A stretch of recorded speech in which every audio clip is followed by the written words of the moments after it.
Bonsoir à toutes et à tous, bienvenue dans C'est dans l'air. Mon invité ce soir est Carré. Merci d'avoir accepté cette invitation au sein de l'unité plasticité du cerveau à l'ESPCI ParisTech, Université PSL. Je résume, l'interface cerveau-machine. Et naturellement, vous êtes ici ce soir sur le plateau de C'est dans l'air parce que Elon Musk a annoncé que la start-up Neuralink, dont il est le cofondateur, avait posé dimanche soir son premier implant cérébral sur un patient. On voit à peu près à quoi ça ressemble, enfin là il se met en scène. En quoi consiste exactement cette opération ?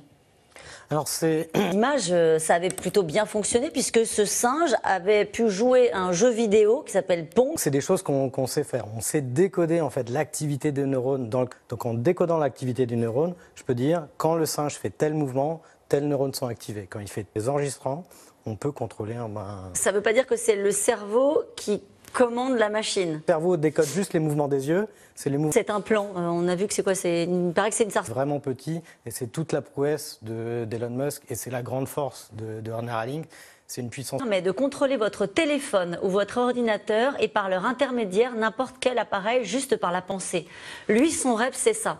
C'est de plus toucher la machine. On parle de l'homme augmenté. Ouais. Là, vous parlez de gens qui doivent commander un geste ou qui n'ont plus la capacité de le faire par l'intermédiaire de la main.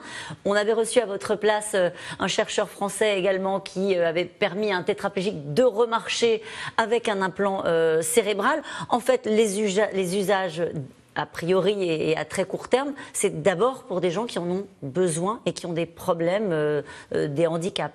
Voilà, pour l'instant, une opération de confort reste. Comment est-ce qu'il a pu passer de l'animal à l'être humain et à un cerveau d'être humain et à faire cette expérimentation-là? Il a mis du temps pour avoir l'accord. Est-ce qu'il y a des passe-droits quand on est Elon Musk? Alors, et là, en 2023, il a l'autorisation d'appliquer chez l'homme. Mais il a fait toutes les étapes. Et la FDA, par exemple. Il y a un psychiatre que vous connaissez peut-être, il s'appelle Raphaël Gaillard. Il a écrit L'homme augmenté. Et lui, il dit au fond que c'est assez prometteur, notamment pour la psychiatrie. Il explique, il dit, nous avons de très belles publications montrant que l'on peut soigner des patients et la dépression. Lui, il y croit. Alors, donc, il a rédigé un livre, L'homme, quand on va faire les stimulations. Mais l'implant d'Elon Musk sur les applications de psychiatrie, pour l'instant, c'est compliqué. Déjà, cette méthode dans le traitement de la maladie de Parkinson, par exemple, cerveau. C'est là qu'on passe dans quelque chose de révolutionnaire, à votre avis? Alors, c'est pas révolutionnaire. En tant que chercheur, ça vous agace ou vous trouvez ça formidable? Chercheur au CNRS. En tant que chercheur, ce qui est compliqué, c'est Qu'est-ce que vous faites en ce moment? Sur quoi vous travaillez, vous? Moi, je fais une tâche dans la journée et on a vu que ces mêmes neurones étaient rejoués pendant le sommeil. Donc, parce que notre cerveau rejoue les informations pendant le sommeil. Et c'est pratique. C'est-à-dire que d'utiliser le sommeil... Les vraies projections que vous faites, c'est dans un cadre médical. Oui.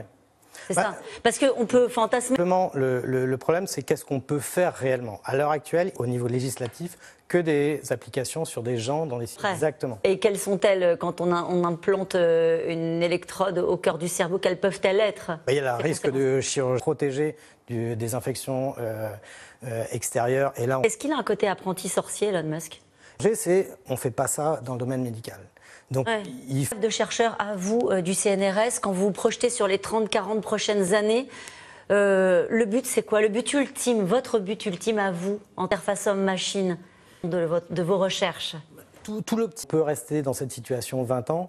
On doit... De Matrix à laquelle on pense tous, avec Neo qui apprend le kung-fu en 3 secondes parce qu'il le télécharge dans son cerveau, ça, il faut attendre un peu. Instant sur la crise des agriculteurs, et on va se poser la question de savoir si, à Paris, Gabriel Attal, et à Bruxelles, Emmanuel Macron ont réussi à déminer la crise. À tout de suite.